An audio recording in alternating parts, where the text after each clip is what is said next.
எத்தனை குடும்பங்கள்ல குடிகார கணவனா இருந்தா கூட மனைவிகள் அடிய உதையெல்லாம் தாங்கிட்டு ஏன் இருக்கிறாங்க?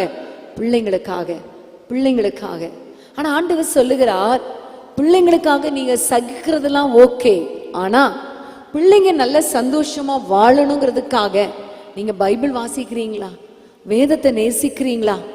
சில குடும்பங்கள்ல ஆலயத்துக்கு வர்ற அன்னைக்கு தான் பைபிளை தேடுறதே.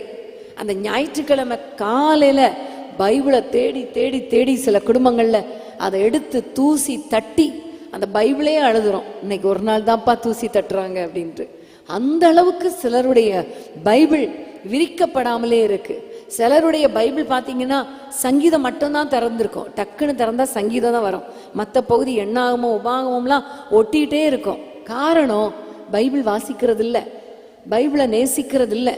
இங்க பிரசங்கம் பண்ணும்போது சொன்னா திறந்து வைப்போம், ஒவ்வொரு நாளும் கொஞ்சம் யோசித்து